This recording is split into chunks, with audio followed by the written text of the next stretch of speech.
जय हिंद साथियों मैं दीपक भारती आप सभी का आपके अपने चैनल भारतीय ज्ञान दर्शन पर स्वागत करता हूं। 14 अप्रैल के बाद ये पहला वीडियो है आपके बीच आ रहा है। उसका कारण ये रहा, जैसे कि आप सभी जानते हैं, विभाजन के बाद नया आशियाना बनाने में थोड़ा समय जरूर लगता है, तो उसी आशियाने को थोड़ा सजाने संवारने और बनाने में व्यस्त था, इसलिए थोड़ा लेट हुआ। उसके लिए आप सभी से क्षमा चाहूँगा। चलिए, फालतू बातों में वक्त जाया ना करते हुए शुरू करते हैं क्लास। और आज से जो हम क्लास लेकर आ रहे हैं आपके लिए, वो है इतिहास को डेट वाइज यानी ईयर के अनुसार कैसे हम खत्म कर सकते हैं। ये खास तौर पर ये जो क्लास है एसआई के छात्रों के लिए है। एसआई के छात्र जो तैयारी कर रहे हैं उनको इतिहास में समस्याएं जो भी हैं वो इसके बाद नहीं रहेंगी। हम ईयर वाइज पढ़ेंगे और साथ साथ इसी के आधार पर यानी कि हम जीएस से ही रीजनिंग को भी तय करना सीखेंगे। एक चैप्टर आता है एनालॉजी। एनालॉजी एक चैप्टर है जिसका हिंदी में नाम सादृश्यता है, उसको हम इसके माध्यम से भी देखेंगे। ओके, तो ध्यान से बने रहिएगा, पूरी वीडियो जरूर दीजिएगा। और अगर आप तक चैनल को सब्सक्राइब नहीं कर रखे तो प्लीज सब्सक्राइब कर लीजिए, क्योंकि अब मजा ज्यादा आने वाला है। ओके, तो शुरू करते हैं हम लोगों का। यानी इतिहास की बात करें, देखिए इतिहास की स्पेलिंग अगर देखी जाए तो वो लिखता है हाई स्टोरी। देखिए उसने क्या कहा, हाई स्टोरी। स्पेलिंग हिस्ट्री ही लिखा हुआ है लेकिन हाई स्टोरी लिखा हुआ है, यानी कि कहानियों के बारे में हमें जानना है, हमें पढ़ना है और हमें समझना है। अब आते हैं, अगर हम बात करें इतिहास का विभाजन करें तो 2325, ठीक है ध्यान रखिएगा, 2350 है। 2350 से 1750 बीसी तक ये हमारा एंशियंट हिस्ट्री शुरू होता है यहाँ से। और सबसे पहले इतिहास की जो प्रादुर्भाव है यहीं से होगा। ये हमारा टू बी कंटिन्यू कहां तक चलता आएगा, ये हमारा 712 एडी तक चलता आएगा।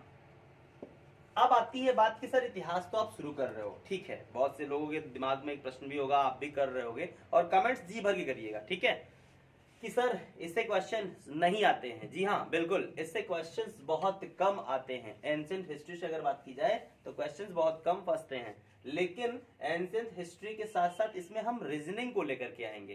कैसे, देखना ध्यान से।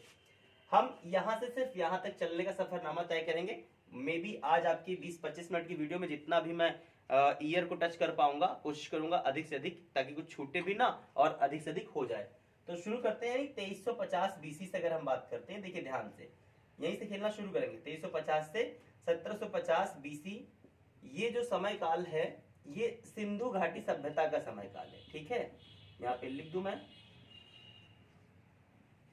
सिंधु सभ्यता।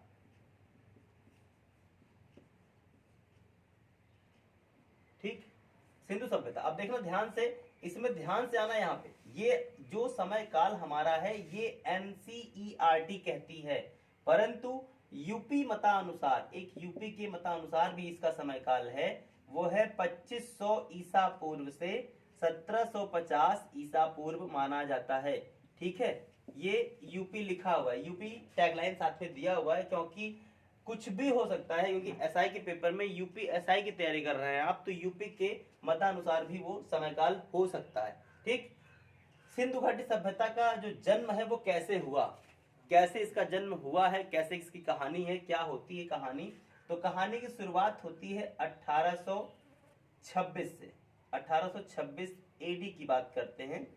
पहली बार 1826 एडी में इसकी जानकारी मिलती है मैशन के द्वारा। ठीक है, मैसन इसकी जानकारी देते हैं, लेकिन भारत में इसकी जानकारी और अधिक होती कैसे है, 1856 में भारत में ट्रेन चलती है। ये ट्रेन दूसरी ट्रेन है। यहीं से हम जीएस में कई चीजों को ले जा सकते हैं। जैसे समझना, एक सॉन्ग होता है, यूट्यूब पे देखा होगा आपने, लिखा होता है मैसअप सॉन्ग।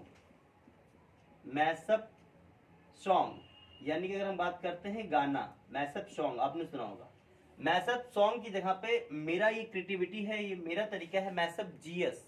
मैसअप जीएस क्या होता है, यानी कि एक जीएस से हम दूसरे में कैसे इंटरफेयर कर सकते हैं, कैसे घुस सकते हैं और कैसे चीजों को हम एकत्र कर सकते हैं। ठीक है, हम बात कर रहे थे 1826 से हम कहां तक गए, भारत में दूसरी रेल सेवा के पास गए।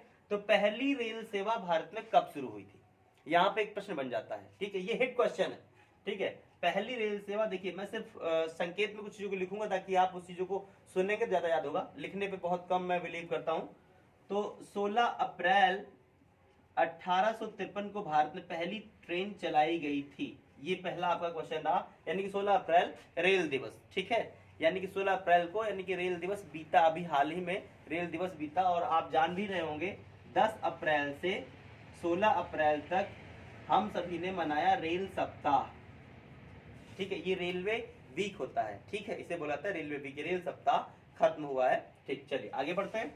अब यहाँ से देखते हैं कि जब ये ट्रेन चलाई जा रही थी तो कहां से कहां तक, लाहौर से कराची के बीच में एक ट्रैक बिछाया जा रहा था। और ये ट्रैक कहाँ था, ये पाकिस्तान के क्षेत्र में ट्रैक था। वो पाकिस्तान जो कभी हमारा जो क्षेत्र हुआ करता था बंटवारे के बाद, विभाजन के बाद वो चला गया हमसे, तो उस क्षेत्र की हम बात कर रहे हैं। यहाँ पे क्या हुआ, ट्रैक जब बिछ रहा था तो इस पर ट्रैक पर पटरियां बिछ रही थी, तो पटरियों पर जो है मिट्टी डालनी थी, तो कुछ ऊंचे ऊंचे टीले पाए गए थे। ये टीले जो थे, यहाँ से आती है नदी और एक नदी थोड़ी ऐसे आती है, तो ये है आपकी एक रावी नदी थे और एक थी आपकी सिंधु नदी, ठीक है। आपको शायद आई होप दिख रहा होगा, ठीक है। हाँ, कोई अगर कुछ रहे तो कमेंट्स बॉक्स में कमेंट्स जरूर करते रहिएगा, ठीक है। अब रावी नदी और सिंधु नदी के पास ये ऐसे ऐसे ऊंचे टीले पाए गए थे। जब ये ऊंचे टीले मिले तो इन टीलों के आधार पर क्या कहा गया कि भाई इसकी मिट्टी इस पर डालनी है ताकि भूस्खलन ना हो। भूस्खलन समझते हैं क्या होता है? भूस्खलन मतलब होता है जमीन का वो भाग जो खसक जाए, कभी भी उस पर स्थिर टिकाऊ चीज ना रह पाए, उसे भूस्खलन कहा जाता है।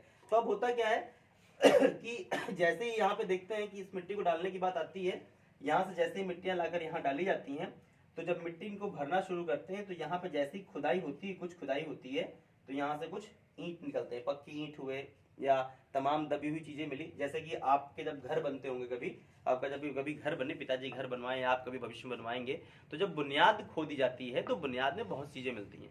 चूड़ी के टुकड़े मिल जाते हैं, कील मिल जाती है, मसाले की पुड़िया मिल जाती है, कांच की गोलियां मिल जाएंगी। तो इससे क्या है, उस सभ्यता का जानकारी मिलता है हमको कि ये जो क्षेत्र था, यहाँ के लोग इस चीज से परिचित थे, भली भांति इस चीज को जानते थे। तो यही सब बातें यहाँ पे जानकारी प्राप्त होने लगती है कि धीरे धीरे यार जो चीज हम अब यूज में ला रहे हैं वो चीजें पहले से। और बात कर रहे कभी चल रही, देखिए 1856 की बात चल रही, ध्यान रखिएगा, यहाँ की बात चल रही। अंग्रेज भारत में हावी हो चुके हैं और हमारे देश का जो कल्चर है वो इंग्लिश कल्चर के रूप में धीरे धीरे आ रहा है, यानी कि जो पाश्चात्य सभ्यता है वो भारत में अपने पैर पसार रही है, ठीक है। वहां की बात हम करेंगे। अब क्या होता है कि जब ये सब चीजें देखी जाती है तो ये सब जो मजदूर है, सब चीजें लेकर पहुंचते हैं, तो कनिंघम एक वो है खुदाई करता है इस समय, यानी इस समय कनिंघम थे, यहाँ चार्ल्स मैसन थे, ध्यान रखिएगा। तो कनिंघम यहाँ पे है, 1956 में कनिंघम है। तो कनिंघम याद रखिएगा, सिंघम ना याद रखिएगा, ठीक है। हाँ, वो सिंघम से आप कनिंघम बना लीजिएगा, वो अच्छी बात है। मैथड सॉन्ग की ओर चलेंगे अभी हम आपसे, ठीक है। अब जैसे ही यहाँ पे जब खुदाई के लिए बात कनिंघम तक पहुंचती है तो कनिंघम देखता है, तो इन सब चीजों को देख करके बहुत ज्यादा हैरान परेशान कि यार ये क्या बात है, हमारी सभ्यता तो अभी इन सब चीजों की खोज कर रही है और वो लोग पहले से खोजे बैठे हुए हैं। ये सब बात चल ही रही थी। लेकिन ये समय जो है ये भारतीय क्रांति की, जिसे कहते हैं, बुनियाद रखने का समय है। भारतीय क्रांति जो है ना, 1857 क्रांति, वो क्रांति की चिंगारी लग चुकी है। चिंगारी यानी की बात करें 1856 में सबसे अंत में हड़पा गया राज्य जो है अवध, वो हड़प लिया जा चुका है। और अवध को हड़पने के बाद अब जो है मुसीबत अंग्रेजों के लिए खड़ी हो चुकी है, यानी कि कभी भी क्रांति हो सकती है। यही जाकर 57 में क्रांति का रूप लेगी। तो इस घटना को देखते हुए पहले जो अंग्रेज, यानी कि भारत में, पूरे भारत में अगर कहें, जो वायसराय थे, यानी कि उस समय वायसराय का पद नहीं शुरू हुआ था, उस समय गवर्नर जनरल का पद था और वो गवर्नर जनरल कैनिंग थे भारत में। तो कैनिंग ने इसको ध्यान में रखते हुए इस खुदाई को स्टॉप कर दिया। स्टॉप, यहीं पे रोक दो, इस खुदाई को खुदाई नहीं होगी। देखो मैं 1 वर्ष की बात कर रहा हूँ, अभी जितने क्वेश्चन बनते हैं यहाँ से सारे क्वेश्चन को मैं ले आऊंगा, ठीक है। अब यहाँ पे बात होती है कि जब खुदाई रोक दी गई, इस खुदाई को नहीं होना है, रोक दो, यहीं पे कुछ नहीं होना है, तो इस खुदाई पर क्या करते हैं, ताला लगा देते हैं, ठीक है। अब ये खुदाई नहीं होगी, बाद में फिर हम खुदाई करेंगे। अब क्या करेंगे, अब राष्ट्रीय विद्रोह को हम पहले दफन करेंगे, पहले दबाएंगे राष्ट्रीय विद्रोह को। राष्ट्रीय विद्रोह जब दब जाएगा हमारा, फिर उसके बाद हम क्या करेंगे, फिर हम दोबारा खुदाई कराएंगे। तो अब समय फिर मोड़ लेता है और समय कहाँ आता है, समय वहां से फिर यहाँ से बदलेगा और समय पहुंचेगा हमारा आजादी के आसपास का समय होगा। और उस पर हम चर्चा करते हैं खुदाई फिर से नया रूप कब लेगी, नया आरोप देखिए कब लेती है यहाँ पे, एक भारत में विभाग है पुरातत्व सर्वेक्षण विभाग, जिसकी स्थापना 1860 ईस्वी में होती है। ठीक है, ये ध्यान रखिएगा। ये जब वो राष्ट्रीय विद्रोह समाप्त होता है उसी के बाद इसकी हम खुदाई की स्थापना करते हैं, पुरातत्व सर्वेक्षण विभाग की स्थापना होती है। इसको एक कार्य सौंपा जाता है कि तुम भारत में इन सब चीजों की जानकारी कराओ। अब भारत में क्या होता है कि इसकी पढ़ाई शुरू होती है, एक विषय के रूप में ये उभर कर सामने आता है। जब ये विषय के रूप में सामने आता है तो बहुत से इतिहासकार निकल कर सामने आएंगे। तो 1921 में फिर से हम खुदाई की ओर बढ़ना चाहेंगे, फिर से हम खुदाई की ओर बढ़ना चाहेंगे। और फिर से कैसे हम बढ़ेंगे खुदाई की ओर, देखिए ध्यान से। 21 है 1921, और बड़ी इत्तेफाक की बात है, आज क्लास में ले रहा हूं और लेते समय ये बात मुझे बताते हुए बड़ा हर्ष हो रहा है कि ये 1921 यानी कि हड़प्पा सभ्यता के 100 साल पूरे हो रहे हैं। और हमारी सभ्यता देखिए 2021 में हम इसे पढ़ रहे हैं, है ना, 2021 में पढ़ रहे हैं। और देखिए ध्यान से, तो 2021 और 1921 के बीच का जो समय अंतर है वो 100 साल का है। इस बार हड़प्पा सभ्यता के प्रश्न आने की संभावना पूरी बन जाती है। और हड़प्पा सभ्यता ही नहीं, जो 1921 और 2021 के बीच यानी 100 साल पूरी सभ्यता हो रही है, जो भी क्वेश्चन बनेंगे वो 100 साल के पूरे होंगे। अब देखो यहीं पर मैसअप जीएस को कैसे मैं लाता हूँ, इंक्लूड कैसे कराता हूँ आपसे, ताकि आप इंट्रोड्यूस कैसे हो जाइए। देखिए 1921 है और 2021 यानी 100 साल का अंतर है, हो रहा है। तो जो 1921 में बातें बनी होंगी उनके 100 साल इस बार मनाए जाएंगे। कौन कौन सी बातों के 100 साल होंगे? पहली बात हम पढ़ रहे हैं हड़प्पा सभ्यता, ठीक है, हड़प्पा के 100 साल पूरे हो जाएंगे। इसी साल अगर हम बात करते हैं तो 1921 में ही इंपीरियल बैंक, ठीक है,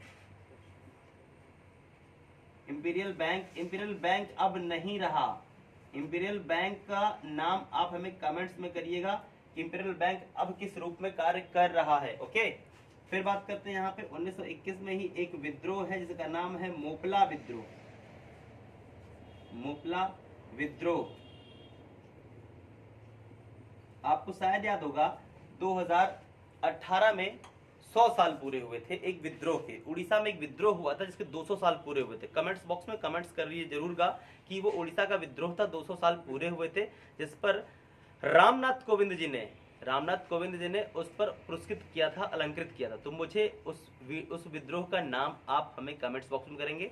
अगली जो वीडियो हम लेकर आएंगे उसमें विद्रोह का नाम भी बताएंगे आपको कि 2018 में किस विद्रोह के 200 साल पूरे हुए थे, यानी 1718 के आसपास वो विद्रोह हुआ होगा, है ना। तो आप गूगल सर्च करिएगा क्लास के बाद। लेकिन हम अभी यहाँ चलते हैं। तो हड़प्पा सभ्यता के 100 साल पूरे हो गए, इंपीरियल बैंक के पूरे हो गए, मोपला विद्रोह के पूरे हो गए।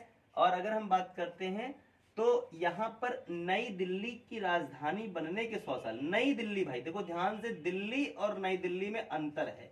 आप अभी कहोगे नहीं सर, देखो इसको जब उल्टा लिख दोगे तो वो आ जाएगा 1912, और तब दिल्ली राजधानी बनाई गई थी, नई दिल्ली नहीं। नई दिल्ली 1921 में हम बात कर रहे हैं। एनसीआर 31 तक हम पहुंचेंगे, दिल्ली एनसीआर।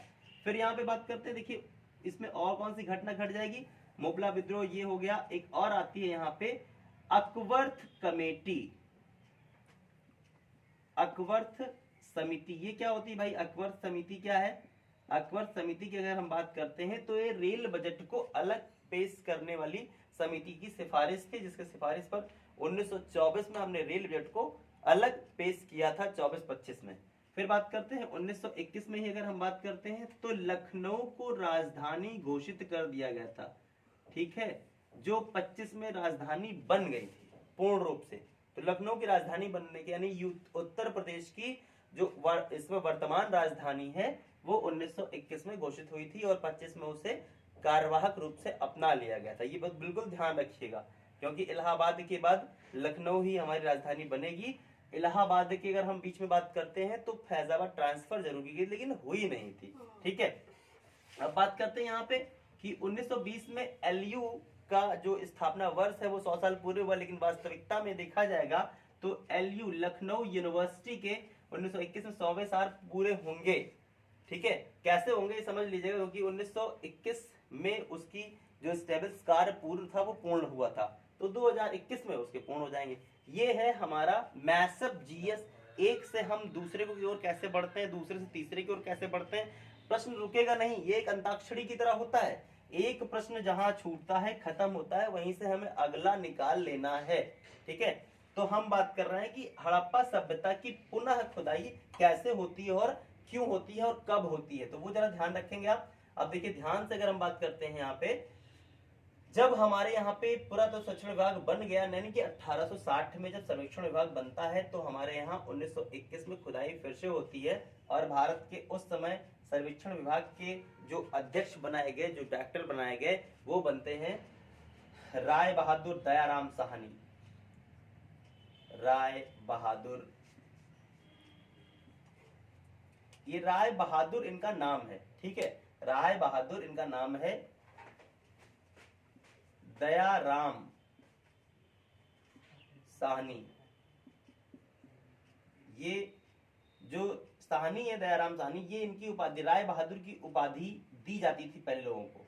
दयाराम साहनी एक नाम है, मैं ऊपर उल्टा बोल गया था, उसके लिए सॉरी।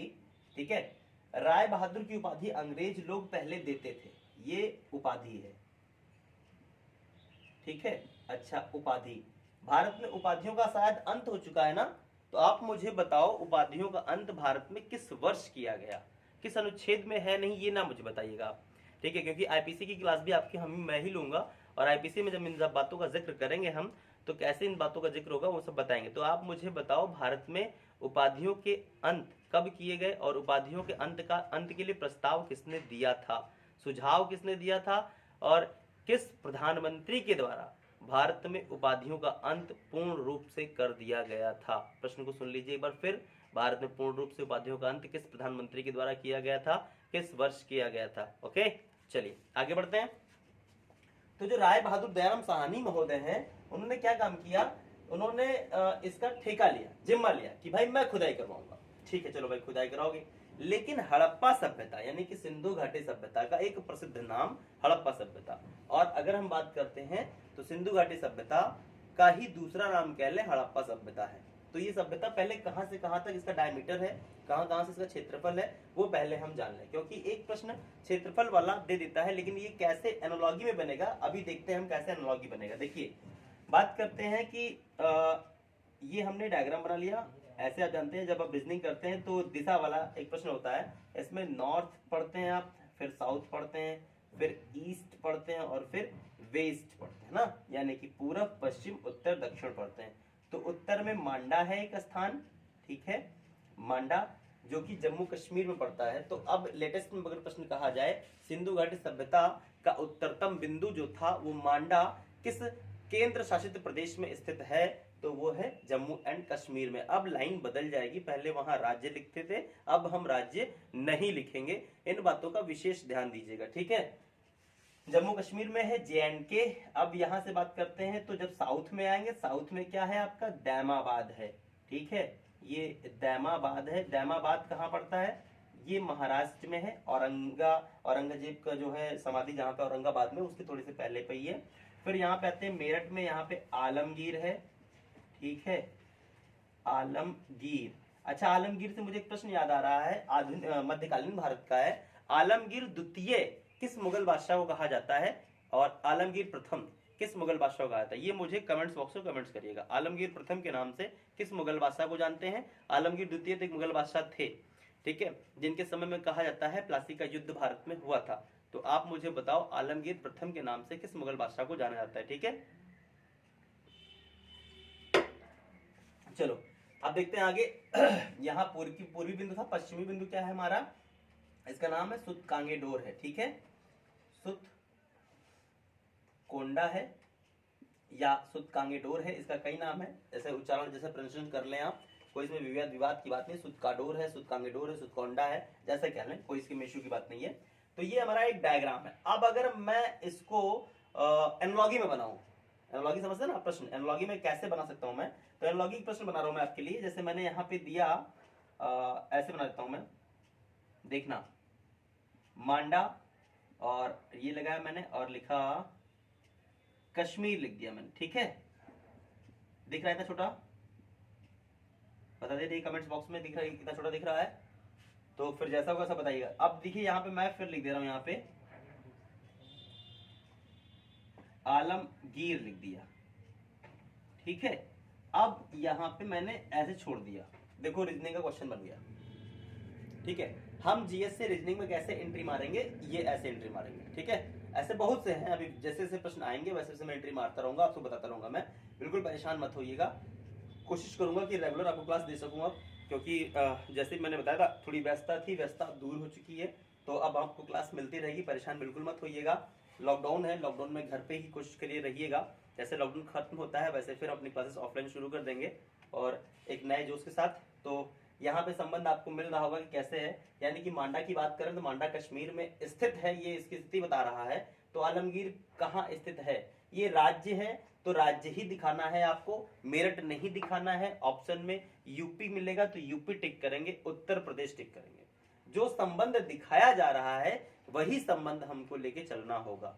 ठीक है, ये रहा आपका एनालॉजी। चलिए आगे बढ़ते हैं। जब ये डायग्राम आपको दिख गया कि भाई उत्तर में कहां से कहां तक और दक्षिण में कहां तक, पूरब में कहां तक, पश्चिम में कहां तक, तो पूछता है भाई इसका आकार कैसा था। तो देखो आकार बना के देख लो, आकार कैसा था। ये आकार कैसा बन के आ रहा है आपको, आकार वर्गाकार बन के आ रहा है। तो पूछा जाता है हड़प्पा सिंधु घाटी सभ्यता का आकार कैसा था, तो वो वर्गाकार था। सिंधु घाटी सभ्यता का आकार वर्गाकार सिंधु घाटी सभ्यता का आकार है, और पतंगाकार भारत का आकार है। हमारे भारत का जो मानचित्र है वो पतंगाकार है। ठीक है, तो अब हम आगे बढ़ते हैं, फिर देखते हैं कि भाई चलो यहाँ तक तो कहानी हमारी ठीक होगी। अब क्या करते हैं, तो अब इसमें जो विभिन्न स्थान हैं उन पर खुदाई कराएंगे। तो पहले जो स्थान खुदाई होगी वो होगी 1921 में हड़प्पा सभ्यता की खुदाई होगी। हड़प्पा एक स्थान है, जो दो ही आएंगे, देखिए हड़प्पा और मोहनजोदड़ो। ठीक है, ये ज्यादा इंपॉर्टेंट होते हैं, लेकिन कुछ अब ऐसे हैं जिनके साक्ष्य चाहिए आपको, जिनके प्लेस के स्थान की वैल्यू चाहिए, और कुछ नदी के किनारे बसी सभ्यताओं के नाम चाहिए।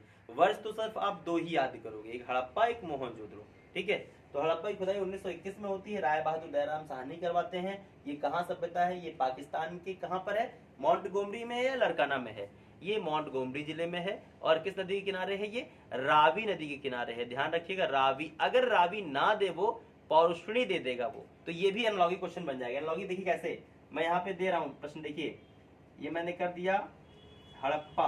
ठीक है, हड़प्पा मैंने लिखा यहाँ पे, और ये बनाया मैंने यहाँ पे लिख दिया पौरुषणी। ठीक भाई, ये पौरुषणी बना दिया, और अब मैं यहाँ पे बना रहा हूं मोहन जुदाड़ो। ठीक है, और यहाँ पे मैंने ऑप्शन लेके छोड़ दिया।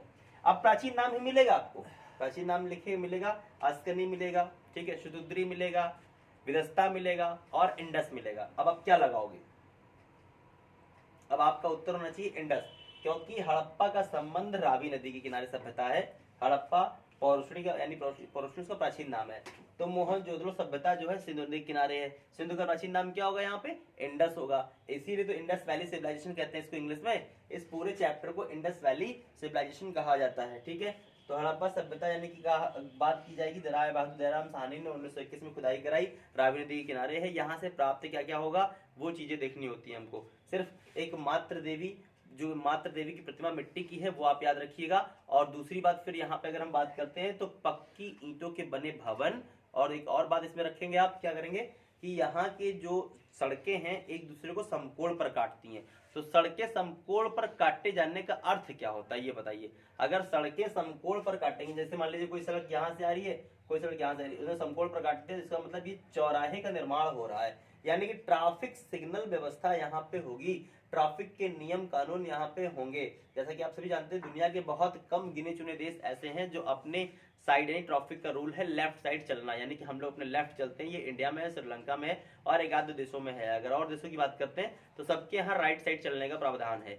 अगर आप देखते हैं तो प्राचीन काल की जो गाड़ियां हमारे भारत में आती थी अंग्रेजों के जमाने की, उसमें स्टीयरिंग जो होती थी वो राइट साइड ना होकर के लेफ्ट साइड होती थी। ठीक है, लेफ्ट साइड उनकी स्टीयरिंग हुआ करती थी कार की। आपने पुराने फिल्मों में देखा होगा, अक्सर देखा होगा। ठीक है, पुराने फिल्मों में स्टीयरिंग जो होती थी कार की वो लेफ्ट हुआ करती थी, पैसेंजर राइट बैठा करते थे। तो ये विदेश से हमारे यहाँ असेंबल होकर गाड़ियां आती थी।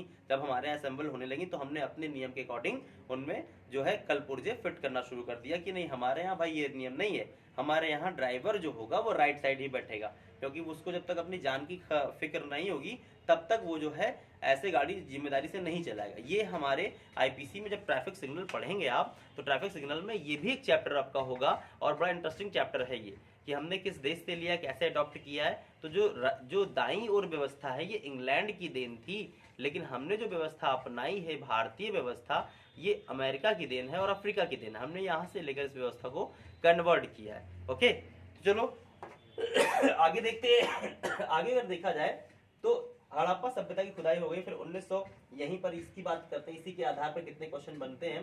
तो सिंधु घाटी सभ्यता में हड़प्पा हमने पढ़ा, फिर मोहनजोदड़ो पढ़ेंगे आप। मोहनजोदड़ो सिंधु नदी के किनारे है, ये लरकाना जिले में है। लरकाना जिले में किसी महापुरुष की जन्मभूमि है। आप मुझे बताओ लरकाना जिले में किस महापुरुष की जन्मभूमि है।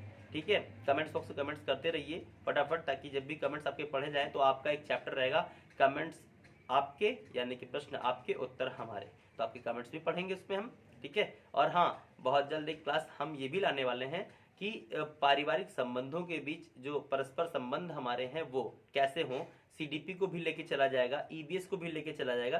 सीडीपी में एक चैप्टर है परिवार, उस चैप्टर को जब पढ़ेंगे परिवार को, तो वो सीडीपी तो आपका तैयार होगा। यानी टेट के जो विद्यार्थी हैं वो भी बिल्कुल अपनी कमर कस लें कि उनके लिए भी ये सब चीजें लाई जाने वाली हैं, कि जो पारस्परिक संबंधों में सुधार और विवाद जो होते हैं वो कैसे होते हैं, क्यों होते हैं, उनके बारे में भी हम चर्चा करते रहेंगे। ठीक, तो अब आगे देखते हैं। यहाँ पे हड़प्पा सिंधु घाटी सभ्यता में एक बात तो हमारी ये हो गई, इसमें एक स्थान प्रमुख आता है कालीबंगा। कालीबंगा शब्द बहुत आता है। कालीबंगा शब्द का अर्थ है काले रंग की चूड़ियां। ठीक है, ये कांच की काले रंग की चूड़ियां होती थी। श्रृंगार की वस्तुएं कहाँ से मिली हैं, तो कालीबंगा से मिली हैं। लिपस्टिक, पाउडर, जो है अगर पाउडर उस जमाने में नहीं होगा, नहीं डर्मीकूल, ठंड आ रही है, गर्मी आ रही है, डर्मीकूल का इस्तेमाल करेंगे, ये सब बातें नहीं करेंगे हम उसमें।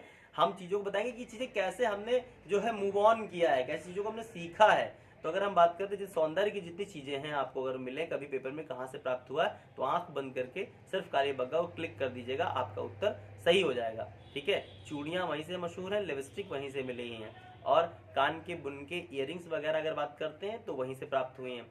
फिर एक चावल आता है, चावल कहाँ से मिला है, तो चावल की बात करते हैं, रंगपुर, लोथल और धौराविला से चावल प्राप्त हुआ है। फिर एक आता है कि भाई व्यापार हमारे प्राचीन काल में जब होता था हड़प्पा सभ्यता मोहनजोदड़ो में, तो वो व्यापार किसके माध्यम से होता था, तो वो व्यापार अगर हम बात करते हैं पानी के मार्ग से व्यापार होता था, यानी कि जल मार्ग जो होता था। तो जल मार्ग के आधार पर अगर होगा तो बंदरगाह होंगे हमारे। तो बंदरगाह हमारा प्राचीनतम बंदरगाह भारत में कौन है, प्राचीनतम बंदरगाह की अगर हम बात करते हैं तो सबसे प्राचीनतम जो बंदरगाह होगा वो हमारा लोथल है।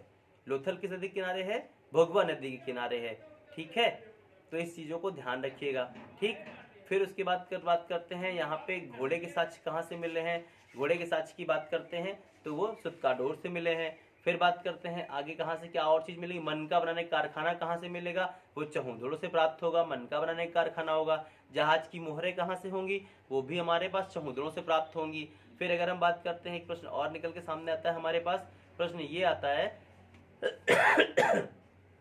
कि भाई हमारे पास सबसे प्राचीनतम फसल क्या थी, तो वो कपास थी।